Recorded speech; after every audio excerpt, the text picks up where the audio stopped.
narrative that even you were a victim to it. I know, it's crazy. That's how powerful media narratives are, though, because the media immediately went, Israel blew up this hospital again. Holy shit, in the deadliest day so far, right?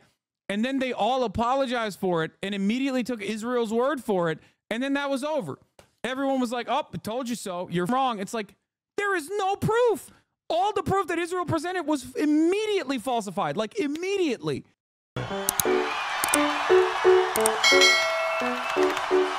Go straight back to Nick Robertson in Tel Aviv, who was in the middle of these protests that really seemed to be heating up. There were fires on the street. You're wrong. It was a story I linked. It was Aviad Frisia. You can find a picture of the left if you scroll down. A week after the attack in Jerusalem, the reservists. Oh, yeah. No, this is the one. Yeah. This is not the story you sent me, Time Without a Oh, yeah. This is the guy. Yes, this is the guy. Oh, okay. You're right. I saw the victim, I think. Yeah, that's the dude. Don't let him gaslight you, King. Yeah, I'm gaslighting. Crazy happening in Israel right now. Yeah, I know. Guys, there's a lot. You know what's getting insane when Fox News is softly advocating for a ceasefire? Reason is non-relevant. BB is what happens when Trump's presidency led to some of the mass tragedy. Conservatives and centrists can wake up to how much their own decisions hurt them, although they don't make those very same decisions several months later because they can't help themselves. Exactly. By the way, straight up, this is what happens when you let run their freak flag fly. Okay? Like, let's be clear. These protests don't give a solitary fuck that they're upset that it wasn't conducted to their liking. There's a lot of people there that definitely don't care and want it to continue, or at least turn a blind eye to the Palestinians. Okay? Having said that, however, you know, don't look a gift horse in the mouth like that. Okay? This is the obvious byproduct of the way Israel has conducted itself throughout this entire process. In the mouse low, shut up! ESL, I'm ESL, suck my, okay? Streets. Nick, what are you seeing? Yeah, Alex, you're joining us in the middle of the crowd here. Just behind us here is the highway. People are gathered to watch what the police are doing. The police just moved in here with the water cannon. They didn't use the water cannon on people. There was a big fire in the highway right behind me. There's the police water cannon going through. Big fire, trees down on the highway. The police moved in to put that fire out. There's also police on horseback here. They're not engaging violently with the crowd, but they are moving through here in a really determined way to put out the fire. And I'm just going to ask Pete to join me here, ask these gentlemen to clear out the way so we can maybe get a better shot of what's going on. Pete, if you look here, I'm just going to swing over the barrier, get in the road. Pete's going to come over the barrier with me now. So we're in the highway now. That is the imperial boomerang. All of the tactics that Israel uses, that many of those people actually love and support upon the Palestinian population, will inevitably be used on them when they inevitably have to criticize. And by the way, they are using skunk water, I'm pretty sure. Yeah. This is, for the record, a technique that has been used on Palestinian homes in the West Bank. It's a chemical that they have used, and they used it in the Supreme Court protests as well. A technique used upon the Palestinians historically will inevitably be used upon Israeli society as well. LRADs, also known as long-range acoustic devices, originally were used for crowd dispersal in Iraq. 20 years later, every single police precinct has one, and they use it on American citizens, okay? The techniques that the colonial occupation uses on the outgroup, they will inevitably use on you as well. Yeah, skunk water is a chemical that the Israeli government uses, the occupying force uses on Palestinian homes in their effort to basically, you know, make it unlivable. Police are throwing stun grenades in the Tel Aviv crowd. Labour Party legislator Naama Lazimi has been wounded. You support domestic, you're a traitor, and you spread propaganda for an organization against your own country while there is going on in your country, while hostage negotiations are going on. You should be in prison. Ukrainian flag in the bio, American flag in the bio, Israeli flag in the bio. Love that. Love that, dude. Now you can get a better picture, Alex, of what is happening here. This is the police truck that is clearing off the fire in the highway. I'm also going to just turn around a little here so to paint the whole scene. So you got police on horseback, motorbike, police on horseback here, keeping this big crowd that's on the hillside, keeping them back. And I'll just ask Pete to swing around with me this way as well. And you can see up the street there, the crowd will just move out of the way of this other cameraman. The crowd is still on the street. The police are trying to clear them away. So what you're looking at here really is a crowd control with fires here that have been burning out. We're just moving away to get a little bit away from the sound. Just going to step out in the road a little bit here, Alex, so that you can see what's going on. You have the police up here. This is as you can see, you're joining us in a very active, very mobile bit of this demonstration. The demonstration was in the center of the city. It was around the main defense building. It is all about convincing the Prime Minister to do a deal on the hostages.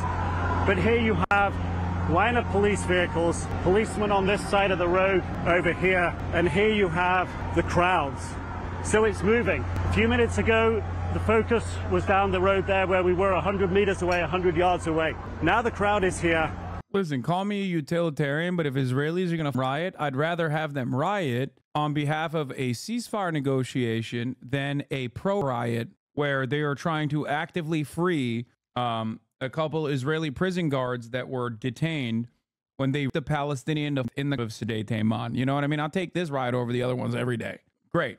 Good stuff. It's not a violent situation at all. There's not violence down here, but there's a real sense that people, as we were speaking about before, want to use this moment to find a way to communicate with the Prime Minister that they really want to see change. And the way that they're trying to communicate that at the moment is by shutting the highway. We've seen them try to shut the highway. And when I say highway, this is the main highway that swings north-south in Tel Aviv. The road's clear, but there's no traffic on it at the moment, so it's not really open. So the crowd is trying to make it clear, trying to make their protests clear, and trying to get themselves heard by the Prime Minister, Alex.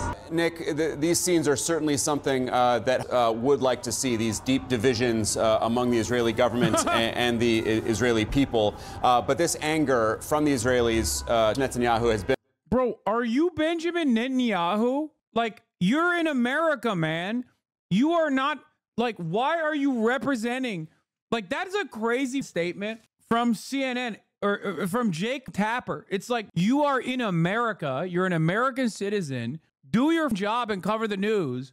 You literally are angling it. Like, this is what you're going to hear from Benjamin Netanyahu tomorrow. Okay? Like, why are you giving him talking points today? What the?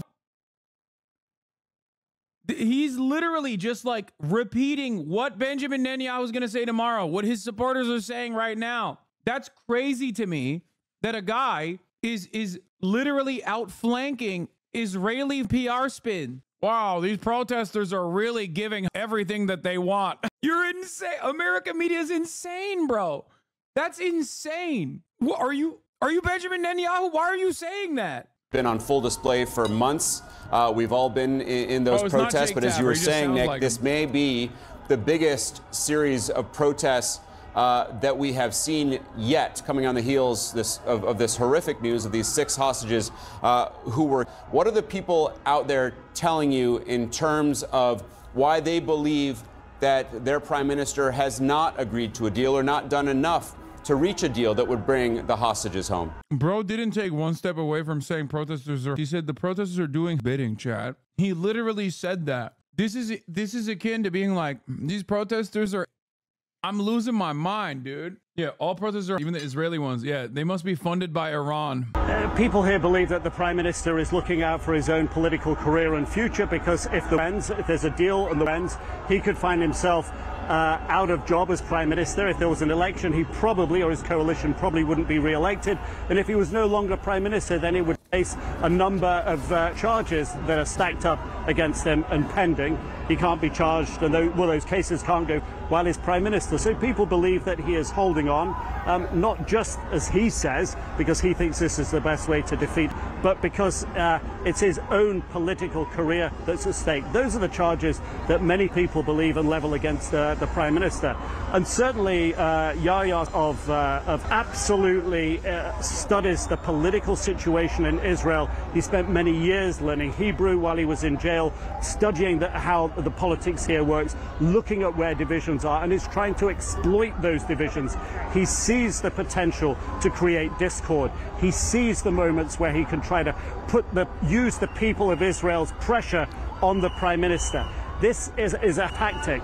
It appears that by these hostages, he is trying to do that. You know, if you will, in the vernacular, the card that he has played here, or the capital he has spent down on his bank balance, if you will, of hostages that he has still alive in reserve, is to send not just a... Dude, that's awesome. Like, that's kind of crazy. Like, CNN, bro, they should have conducted a separate investigation, not with like whatever the channels were that were like the newspapers that were like writing, that had like the paid scheme to be like pro Netanyahu. That's the ongoing court case that might land him in jail, by the way. Part of the reason why he wants to continue. They should have looked into CNN, bro. Walla. Okay, thank you.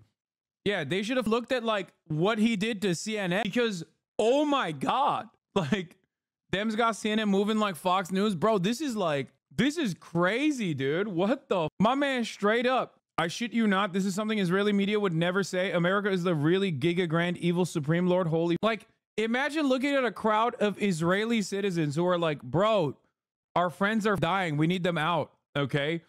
After 11 months, and going, these guys are doing the bidding behind me of Yahya, who's a brilliant mastermind, who understands Israeli society and learned Hebrew in Israeli prison. And they're all working in his stead to dismantle the Israeli government. It's like, that's insane. Like, you are not a journalist, dude. Channel 14 literally was saying that 3 hours ago. I mean, of course, but that's like, dude, that's like Israeli Fox News, right? Of course, Israeli Fox News is going to say that. But CNN is not supposed to be Israeli Fox News. It's Israel. It's not even America. Like, you are that tuned in. You are that primed on like defending Israel that you are literally running defense for Benjamin Netanyahu at a time when there is obviously popular mobilization against him. Like, taking a position on defending Israel is one thing. Taking a position on Israeli domestic affairs in the most right-wing slant you possibly can is entirely different. That's crazy. I'm sure this guy was saying protesting the Iraq was giving aid and comfort to Al-Qaeda back in 2003, so it rolls off his tongue. I mean, sure, but that is crazy. Guys, the summarization of the things that unfolded right in front of our eyes is basically the CNN commentator saying these Israelis who are protesting Benjamin Netanyahu are doing bidding. That is crazy. One speed on these guys, man. Hell, that's awesome. That's awesome. Political signal that is not going to negotiate, but to try to undermine the position of the prime minister here by actions that he knows will bring people out on the streets here. He knows there's dissatisfaction. He knows that 2/3 of Israelis want to see a peace deal and get the hostages freed, and he is using any means possible to exploit it.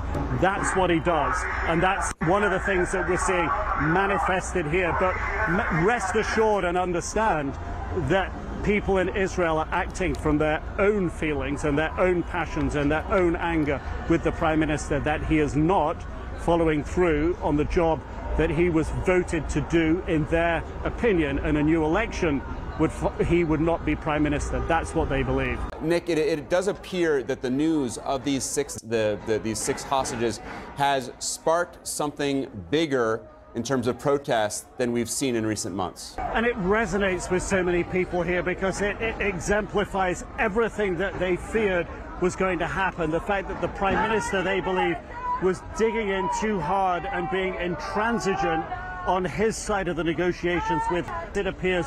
As you guys know, Palestinians control the media. Palestinians control Israeli media.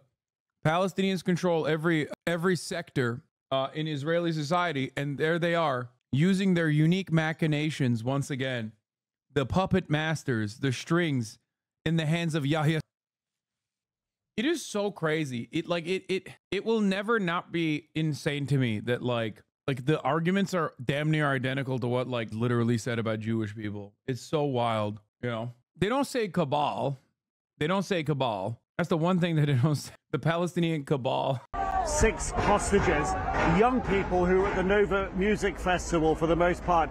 And that's really caught people's sense here of just everything that could possibly go wrong during the negotiations appears to have happened here. And that's why they're on the streets here tonight. Since you were last down here with us on the highway, the main highway runs north-south through Tel Aviv, people have lit another fire here. This is still a peaceful protest. The police are way off down the street on horseback. They got a water cannon truck there to put out fires. But people here are singing. The placards again. Again, I get why you do this for America if you're an American reporter. When the American government or the American police departments like have water cannons that they're objectively not using to put out fires, but to like, you know, the protesters. But you're an international diplomatic editor for CNN. Why are you running cover for a foreign nation that is currently at odds with its civilian population? Like, that makes no sense to me at all, bro. You're not in the pocket of the government. Why the f are you covering it? Like, why are you literally defending the right-wing Israeli government and the way that they are dealing with protesters who themselves are not like entirely sold on the idea that like Israel's doing it? As a matter of fact, there's a hostage group that came out and straight up said like, let's dispel this lie that Israel's doing it. You know what I mean? Wait. Isn't this equivalent of outside agitators argument used on student protesters on U.S. campus? It is. But that makes sense because you're in America and you're covering American students and you're saying like, oh yeah, they're getting motivated by outside agitators. What doesn't make sense to me is when you do it for Israel, when you're in Israel as an American media operation. Does that make sense? Like, you don't have it in this fight, or you're not supposed to have it in this fight. That is because like you got right-wing Israelis, left-wing Israelis, liberal Israelis, like protesting against the right-wing Israeli government. Why the f are you defending the government position in this situation? Does that make sense? Like, I understand why American media takes the government position when covering American stories. I just don't get why they're doing it for the Israeli government. The ones that we've seen all evening over the previous weekends, demanding that the Prime Minister make a deal and do a deal now to get the hostages home. There is immense anger and frustration that these 6 hostages died. The sense is that it was needless, that the Prime Minister could have cut a deal if he was more flexible in his negotiations. And this is what the crowd want to gather here today on the streets, outside the Defense Ministry buildings earlier on, now down here on the highway, so they're heard. And why do they feel that they need to do this? Because the Prime Minister, they feel, ignores them. About 2/3 of the country support a deal to get the hostages, the remaining 60 or so who are still believed to be alive, and the others, about 30 or so who are believed to be dead, to get them returned. It's a message they've been trying to communicate with the Prime Minister, but he resists.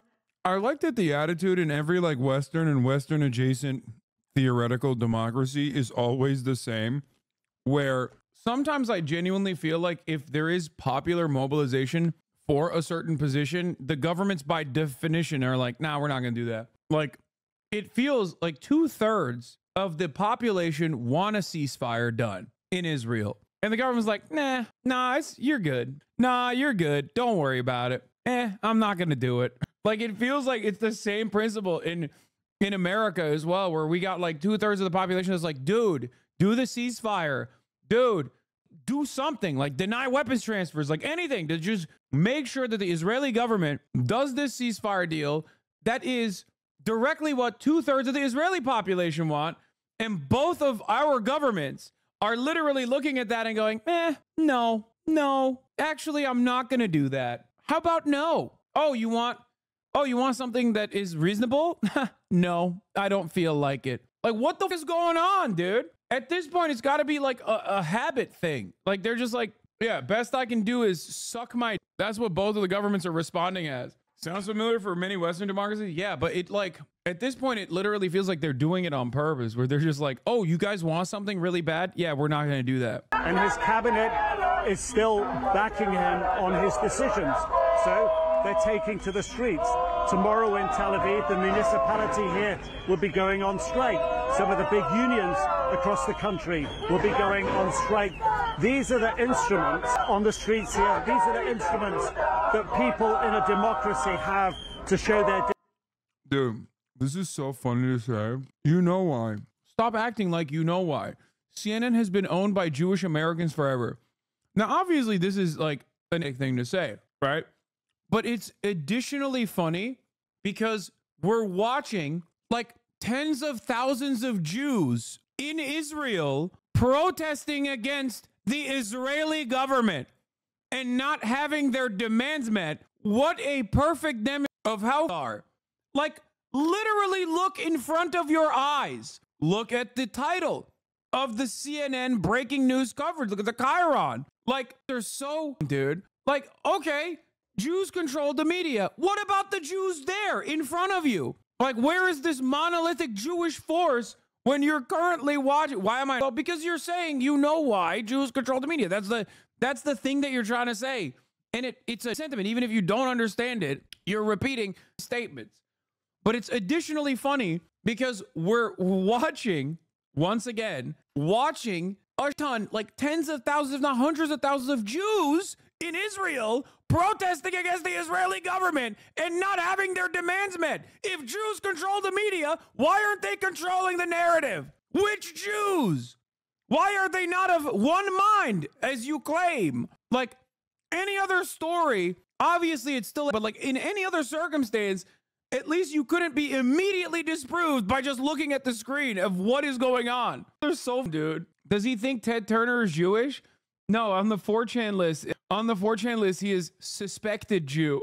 I don't know. I don't know what Ted Turner is, but it's like objectively a situation where it seems like a lot of Jewish people are upset at the Israeli government, mind you. Yeah, back before transvestigation was the main thing they would Jewvestigate. I overall agree with you, but there's a difference between all Jews control the media and all the people who control the media are Jewish.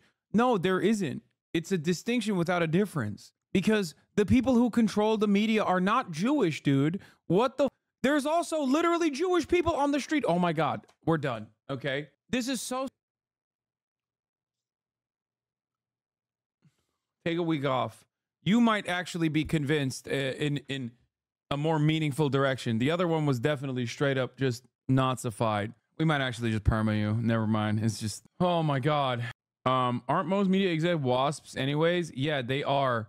But again, it doesn't matter. Like, there isn't a monolithic approach. My friend always brings up how Jews control most things. How the fuck do I pull them out? Jews are not one singular hive mind, okay? It's a very common Jewish trope, like a joke. If there's 3 Jews in a room, there's 4 different opinions, something along those lines. Like, the idea that, like, Jewish people are of one singular mind on any issue whatsoever is ridiculous. No one is like that. And Jews are not different than anyone else on this issue, okay? Jews in the United States of America are not the most dominant force for Zionism. White evangelical Christians are, okay? White evangelical Protestant Christians, predominantly in the South, are the most rabid ultra-Zionists in this country. This doesn't mean that there aren't like rich Jewish donors, rich Jewish American donors who are also ultra-Zionists. Of course there are. You have Haim Saban on the Democratic Party side. You had Sheldon Adelson, rest in piss, on the Republican Party side. Both of these guys are ultra-Zionists who happen to be Jewish, okay? But having said that, Jews are far from a single mind on this issue, especially when you consider the fact that Jews are also at the forefront of the protests in this country. If they're backed by a pack, then they are due. A pack is a singular mind, though. A pack. Anyway, there is no singular mind on an issue. Like, Jews are not a monolithic force of outsiders. They're Americans. They're your neighbors. You know what I mean? Some of them love Israel. Okay. Others hate Israel. There is no collective of shadowy cabal groups of people of a Jewish background that get together and they're like, ooh, how do we manipulate the media again today? Dissatisfaction. And they're being shown in a very peaceful way. And the police really seem to stand that. If you sort of look, come up here.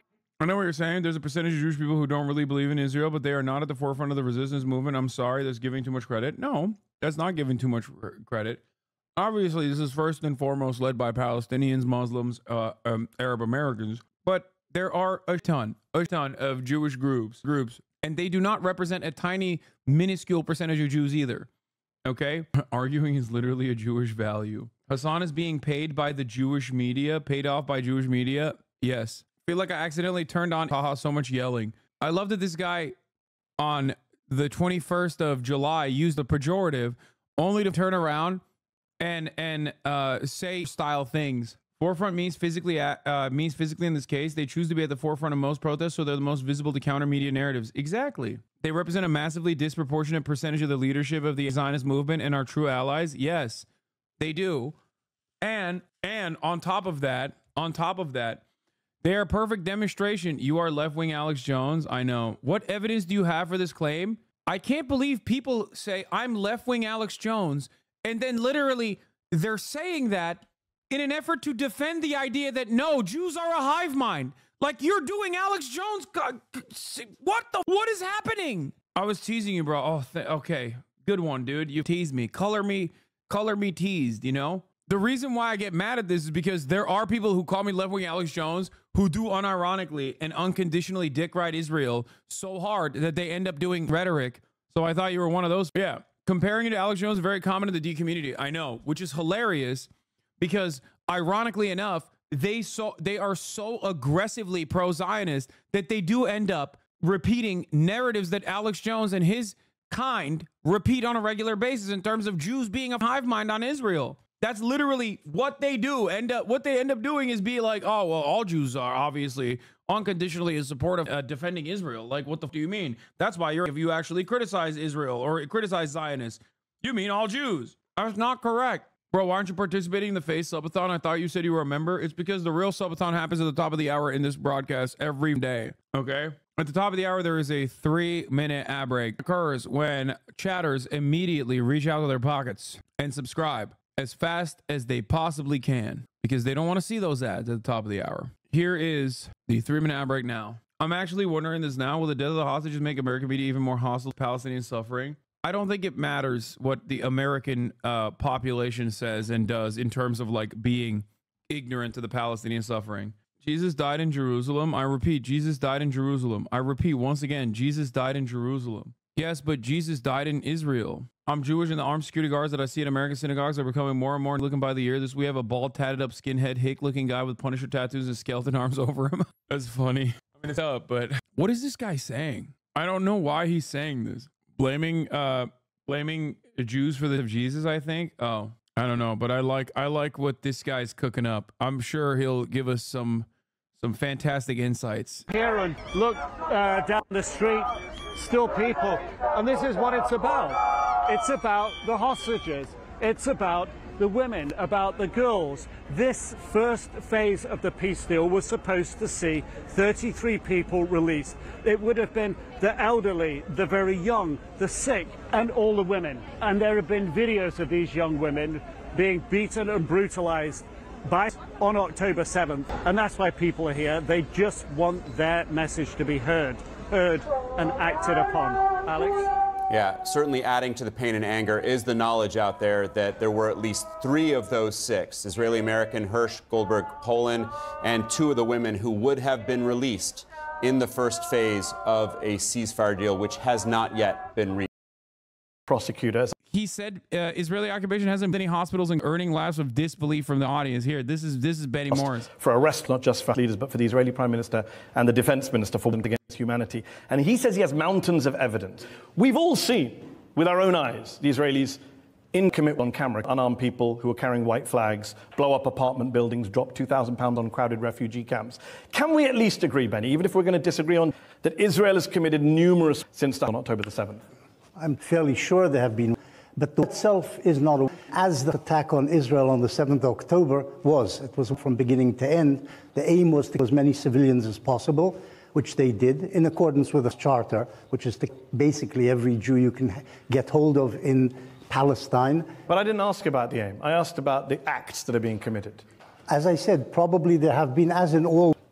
You accept there have been? Yes. So you would support an arrest for Benjamin Netanyahu? I didn't say that. Why? Firstly, there hasn't been an arrest. No, there's been a request from the ICC chief prosecutor. So far, they haven't issued it. I don't know if you can hold a prime minister responsible if a sergeant, several unarmed people intentionally. You don't think the Israeli Air Force apartment buildings, refugee camps, mosques, cemeteries... I like the idea that like all of this stuff just randomly happens. You know what I mean?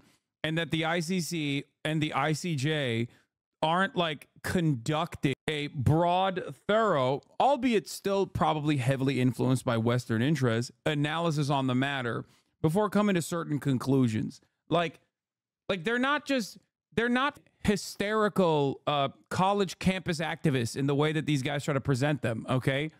Like, they're conducting serious investigations, man. Serious investigations that the Mossad and the Israeli government regularly try to, mind you, okay? Like, there is obviously a line from the prime minister all the way down to the soldier committing the... And it's a thing that they are choosing to... It's a thorough line that they're choosing to investigate. Like, they're actually saying, like, this exists. This connection exists. What the hospitals, schools, universities, libraries? Firstly, it hasn't, as far as I know, hospitals. They have attacked... No expert agrees with you on that. That's not true. What you're saying is not true. You'll watch this, but won't watch Mehdi and Victor Gao on China? Yeah, of course I'm not going to watch it. It is not because it's against the narrative. It's because I like Mehdi Hasan, and I don't like him behaving like a Western chauvinist when talking to a Chinese official, and that it's more so to preserve his legacy in my mind, okay? And yeah, of course I'm not going to watch some random coverage of Mehdi Hasan like talking to a Chinese official in the midst of like ongoing. This is obviously directly relevant. I wouldn't have even brought this up if a chatter didn't bring the Benny Morris subject matter up. What the f does China have to do with anything? Yes, this is the same like Mao guy. You already said you won't ever watch it, even if it was on topic. Yes, and it is not because of oh my God. I don't give a fuck about Victor Gao and how well he defends China or whatever. Okay, it is more so in my mind to preserve my opinion of Mehdi Hasan. Okay, that's it. I like Mehdi Hasan, but there are plenty of instances where I have been at odds with him in terms of, for example, how he also, in my opinion, highlighted false smears against Jeremy Corbyn being like that. He's doing a great job with this issue, okay? But you don't have to always agree with everything that a political commentator says. You should practice that sometimes with me as well. You might not agree with all of the things that I believe, all the things that I say, but that shouldn't change your overall worldview on who I am as a person, okay? The conduct is not the IDF for military rescue operation. The conduct is to not the IDF for military rescue operations. As far as I remember, they've done it a few times before, sometimes just when the building is being and they think an operation is coming, even when it wasn't. I think it's wrong. It's definitely brutal, but I'm not sure what any who thinks about military pressure thinks this would happen in this kind of situation. Yeah, and the alternative to that is not to say like, oh, I can't believe how these guys did this, like how crazy of them. The alternative to that is already presented in the form of a ceasefire. So that's the whole point. This is just another pressure mechanism for Israel to actually come to terms with the ceasefire. That's what it is. Because it's not like if they were on the one hand, being like, yeah, we don't want a ceasefire, we just want to kill these people. Okay. And then Israel was conducting this military operation, then yeah, that makes sense. It's perfectly understandable to be like, oh, what the f, these guys are psychotic. Okay. Except obviously, if ceasefire is on the table and those hostages are named, okay, like by name, they're like, these are some of the hostages that we are going to release in the first ceasefire negotiations, and Benjamin Netanyahu was like, nah, I don't give a f, I want to maintain military presence in the Philadelphia corridor, in the Netzarim corridor. We're going to do a permanent occupation. I don't give a f. about the ceasefire, suck my, then yeah, of course, like, you know, people are going to get mad at Netanyahu. True. The only hospital which I remember being was by a rocket fired by the Islamic Jihad by mistake. That's as far as I remember. So Israel has raided hospitals. So let me talk. Israel's raided hospitals. They've never the hospital is an insane thing to say because they absolutely have the hospitals. They literally the Al Ahli hospital. Okay. They're like, oh, it was an Islamic Jihad rocket that he says, right? Again, inconclusive, but let's say he's correct. Okay. Inconclusive, but let's say he's correct that it was actually an Islamic Jihad misfire. Israel, that hospital, 2 days prior to that explosion at the courtyard, like they literally Al Ahli hospital, which is so crazy that like the idea that like Israel is not a hospital is so insane to me. Okay, so insane. But that specific hospital, Israel literally shelled with artillery fire 2 days prior to the explosion at the courtyard. Like, what the? Like, even that very specific hospital that he is talking about, Israel openly. It's insane how that's still a narrative that even you were a victim to it. I know, it's crazy. That's how powerful media narratives are, though, because the media immediately went, Israel blew up this hospital again. Holy shit, in the deadliest day so far, right? And then they all apologized for it and immediately took Israel's word for it. And then that was over. Everyone was like, oh, I told you so. You're wrong. It's like, there is no proof. All the proof that Israel presented was immediately falsified. Like, immediately. Every single piece of proof that Israel showed was exactly what they've done in the past. Put out correspondence between two Palestinians being like, oh, we love blowing up our own hospitals. Listen, we are tough children. I am Arab Palestinian. Even though Palestinian is not real, it's not a real thing. We lie to Israel, the most moral army, about it. It's crazy.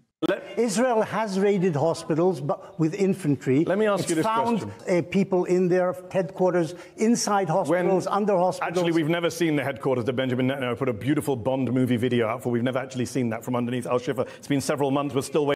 But we only hear the pro-Israel side, not the truth that comes out a week later in most cases. Yeah. In the Western world, like, I get it. You usually don't hear what the actual truth of the matter is. That's precisely the reason why there's like still a ton of people. That's precisely the reason why there's still a ton of people who are like, I don't understand. Isn't like ruining the peace talks? It's like, bro, what do you mean? What do you mean? Israel, the principal negotiator, the civilian that was heading the Politburo, okay?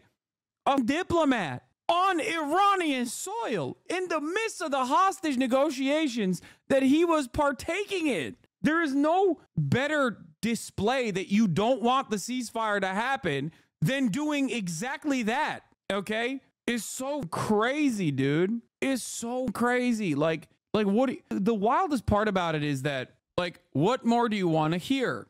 Do you want Israeli officials to say, we do not want this ceasefire? That's why we're the leader of the Politburo? Because they did say that. That's the other part.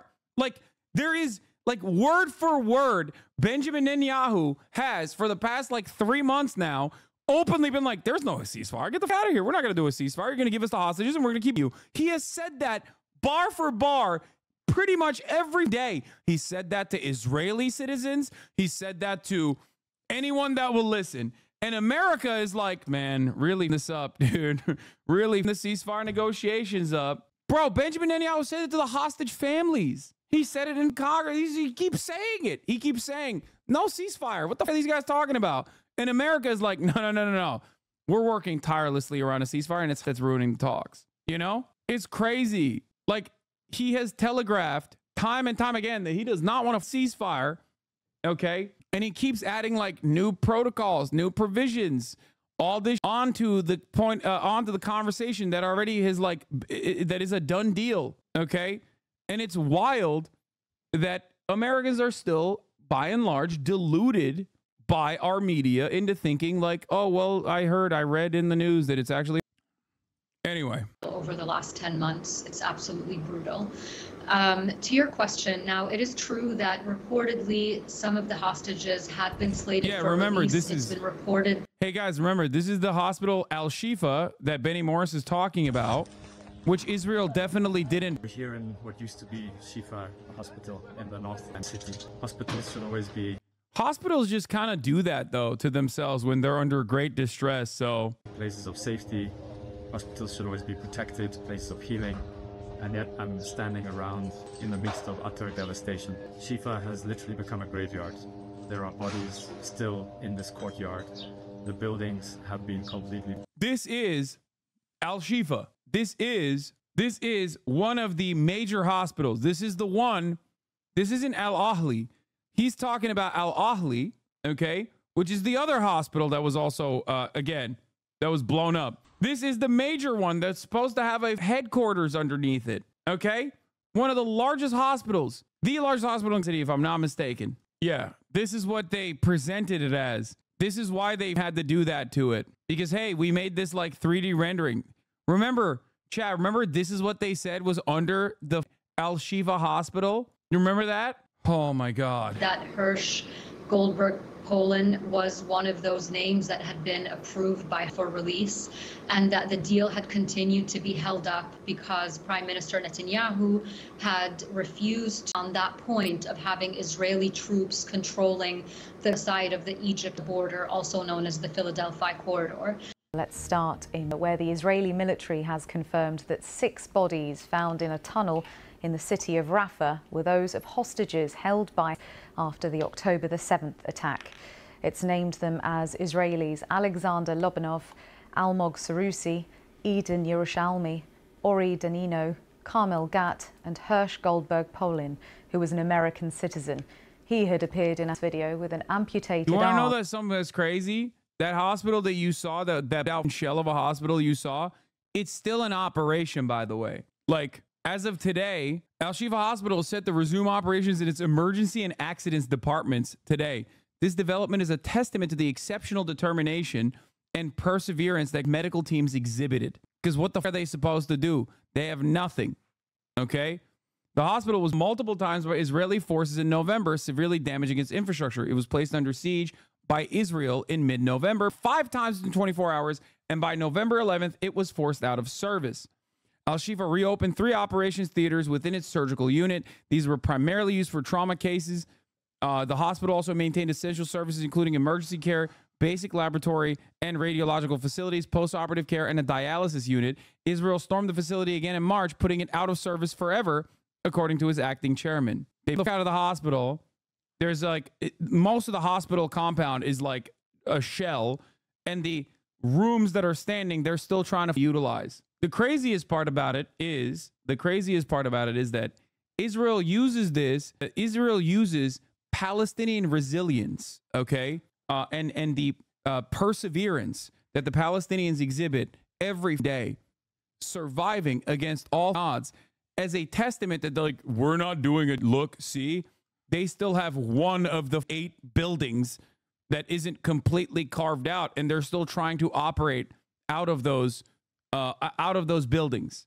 Okay, just like when Palestinians were forced to go to the beach, okay, because there was no other place that they could survive, and they would clean themselves up by going into the water. They were like, see, they're having a fun time at the beach. It's not a real. It's crazy. You don't have to every single person, dude. You don't have to every single person like and blow it up, or you don't have to be like, well, we have the weapons to every single person and we're not doing it. So how can you say it's like that is crazy to me. That is an insane thing to mention. It is sad and ironic that it is the exact same kind of that you hear from deniers. Oh, the camps had pools in them. How can you say that these guys are being sent to, these Jews are being, they have pools in them? It's crazy. Oh. A few months ago, in a statement, President Biden called his tragic and reprehensible, saying leaders will pay for their. The Missing Families Forum has again urged Israeli Prime Minister Benjamin Netanyahu to agree to a ceasefire for the release of the remaining hostages. Elsewhere, 3 Israelis have died after their vehicle was fired on near the city of Hebron in the occupied West Bank. Well, with me now is Mohammed Taha from BBC Arabic. Mohammed, let's start first of all with the news of the bodies of 6 hostages that have been found. What more do we know about the operation in order to be able to find them and recover those bodies? So the operation was to secure just a tunnel where the Israeli forces found an alive hostage last week, Al-Qadi, a Bedouin hostage. So the Israeli forces was just trying to clear the tunnel, and they found the bodies there. So they didn't go there upon an intelligence information or something. They just found them while they are searching the tunnel. So the circumstances around the Israeli, there is exchange of accusations. The Israeli army saying that them intentionally. For the record, just because you hear someone who is an Arab on BBC, who has a thick Arabic accent on BBC, does not mean that they are going to look at the situation without any sort of bias, especially bias that might favor the Israeli position. Just want to point that out. Okay, you hear someone with like a thick Egyptian Arab accent, and you think, oh, like this guy is going to be an honest broker in this situation. Not saying that he's not, but you know, take it with a grain of salt. Kaya, you dropped your bone. Do you want it? You want your bone?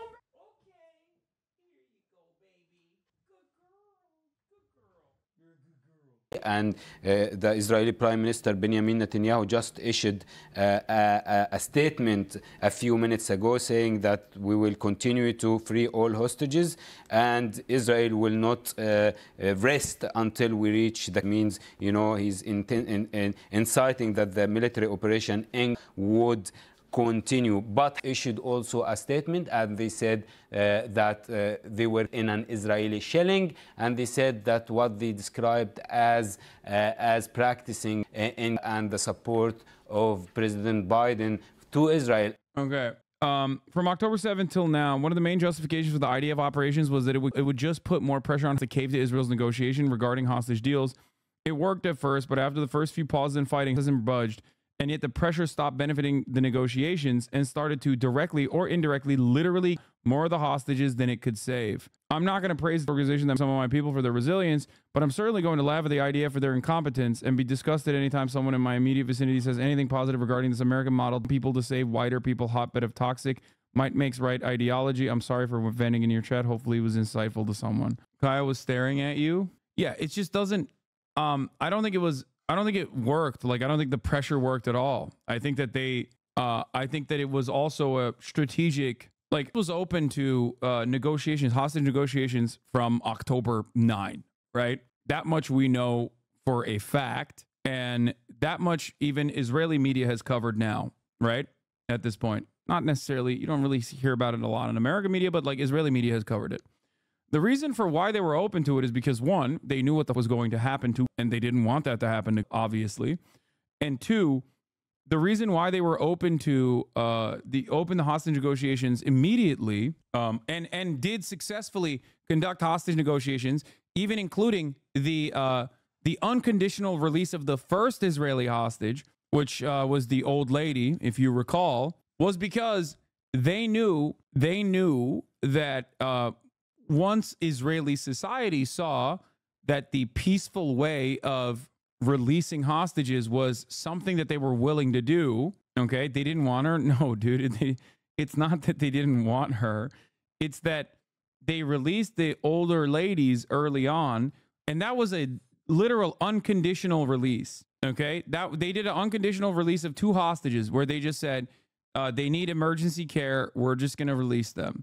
The reason why they did that is because they wanted to show that their goal, they wanted to show Israeli society that their goal isn't to, you know, do kidnapping so they can do it in the way that it was being presented, but that there is a peaceful solution to this situation without additional bloodshed. It was to show good faith. It was also to show that, like, they are, like I said, they are to show the Israeli society that, like, there is obviously a peaceable outcome out of all of this. That is the reason why the ceasefire that took place took 7 days. And then Israel immediately started again, if you recall, because Benjamin Netanyahu recognized that the longer that ceasefire continues, the more people have an appetite for peace, the more people will demand peace and a peaceful end to this process. As they said, is the cause of these hostages. So there is this exchange of accusation between two parties. And how much does this add pressure onto the Prime Minister? We heard there the comment from the Hostages Families Forum. They've also said that Prime Minister Benjamin Netanyahu should take responsibility for abandoning the hostages. Indeed, today is a big day for Israel. In Israel, as is Sunday, and everybody came from the Sabbath. We saw in the evening, last evening, a big demonstration asking the Prime Minister Netanyahu to strike a deal. There is a call by the families of the hostages for a general strike in Israel. There is already strike in. What is this? It's been almost a year and they still have hostages. That's all that needs to be said. You can't put a spin on people that take hostages. There's no spin. Yeah, you're right.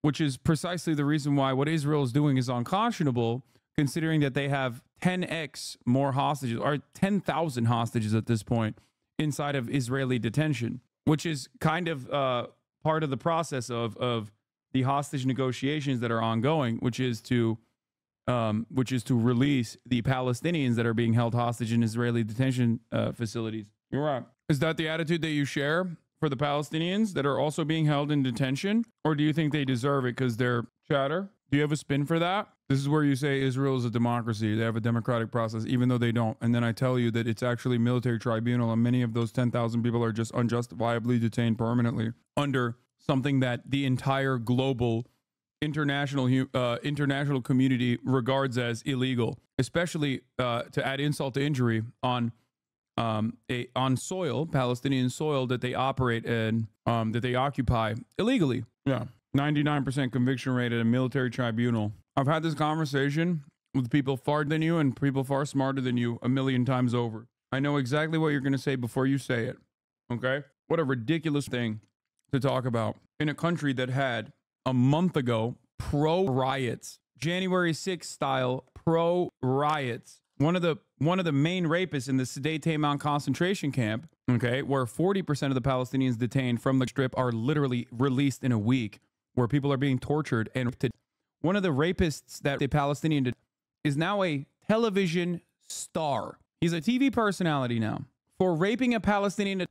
You cannot, no matter how hard you try, explain this in normal conditions, like with normal words. Do you have a spin for that? Do you have a spin for any of that? No, you don't. You got nothing. I don't know why people still try this in this community this far in. Go try that on, the uninitiated.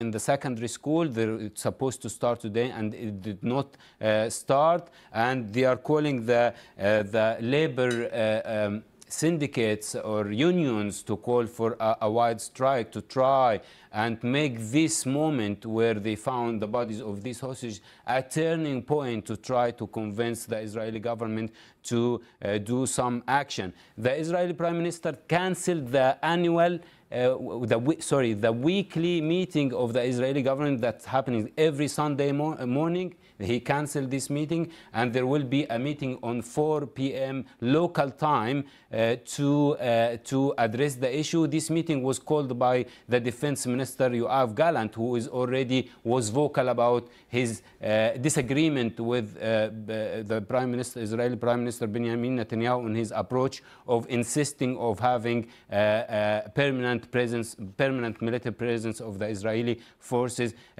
So the situation now in the Israeli is really in high tension, and as you mentioned, there is also a tension in the West Bank and in. Well, Mohammed, stay with us. We'll come back to you in a moment, but let's now go live to Jerusalem and to our Middle East correspondent, John Donison.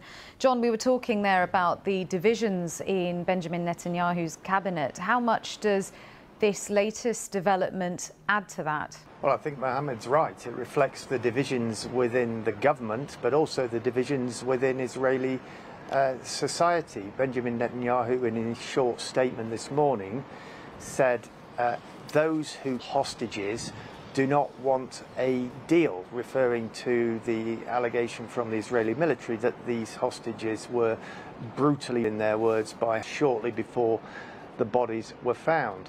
You have to remember, though, that back in November last year, we had a ceasefire.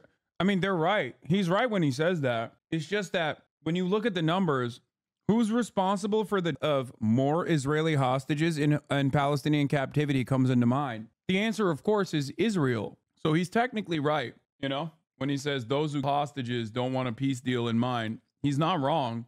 It's just he's responsible for a large share, a significantly larger share of the dead Israeli hostages directly. I read that as an admission. Temporary ceasefire, where hostages were being exchanged for Palestinian prisoners every day. That went on for about a week, with roughly 10 hostages a day coming out.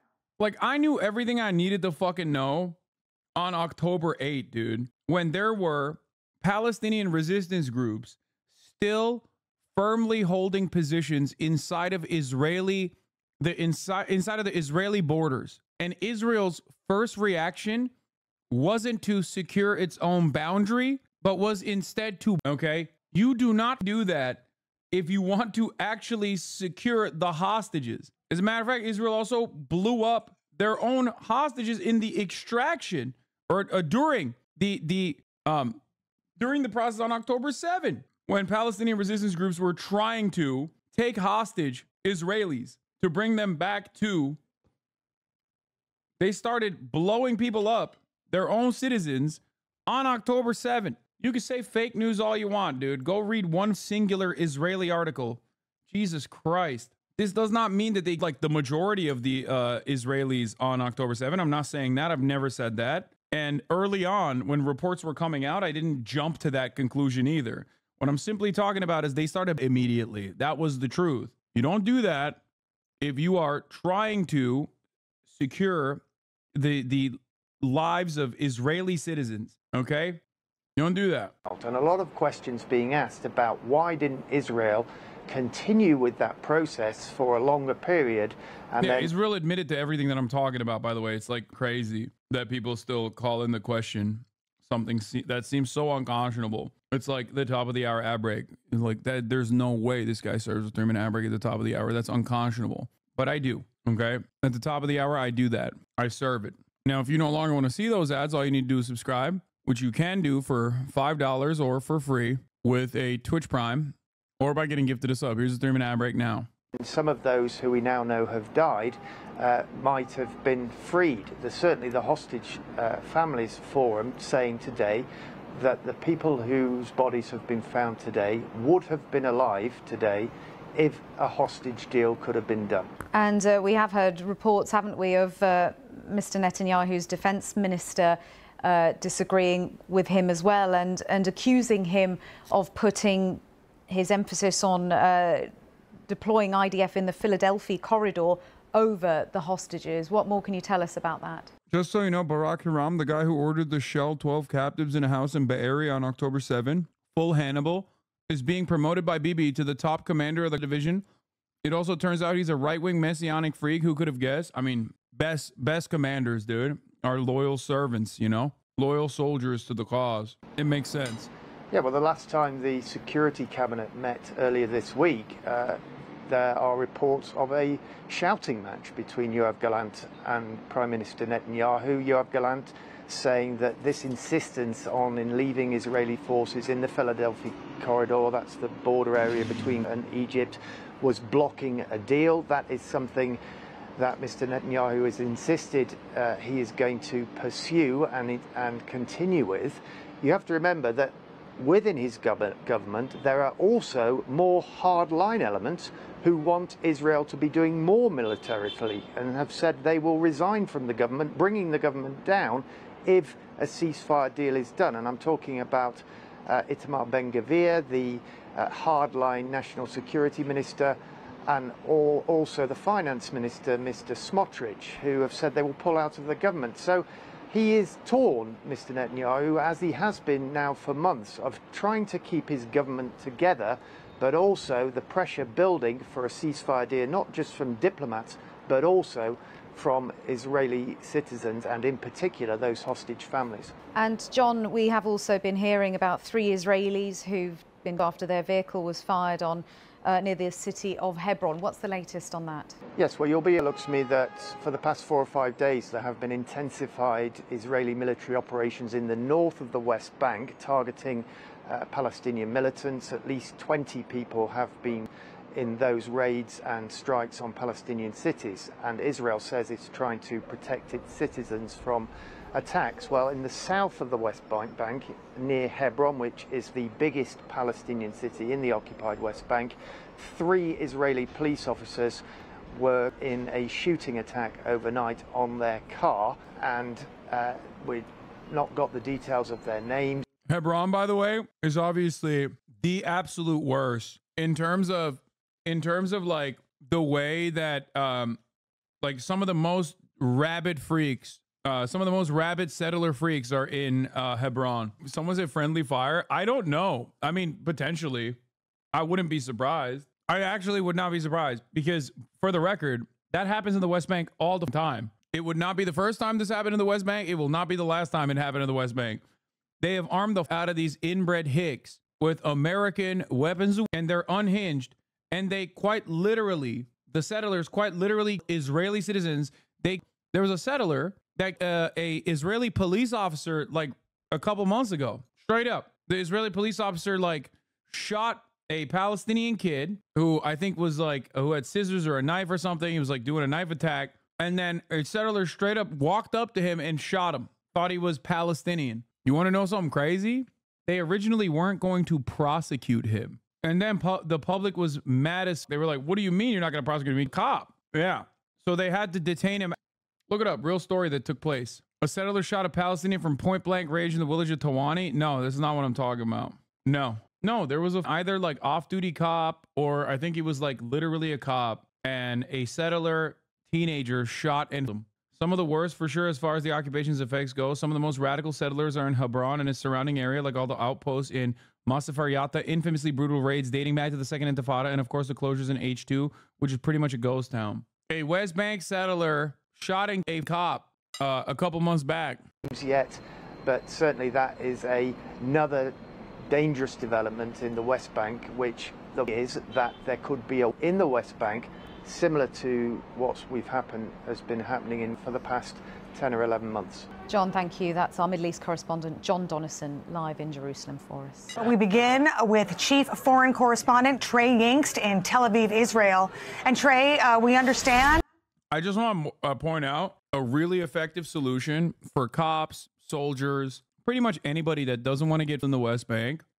It's called not violating international law and the sovereignty of Palestinians by permanently occupying this that does not belong to you, and then routinely defending some of the most rabid supporters of Israel's ongoing occupation, the settlers. It's like a really simple solution. It's called don't consistently Palestinians in the West Bank as a part of your as a part of your permanent occupation in violation of international law. As a matter of fact, the citizen who was involved in neutralizing the raised his hands and was accidentally shot by soldiers. The 2 fighters who helped eliminate the scene of the attack at Jerusalem shot at the civilian who was mortally wounded.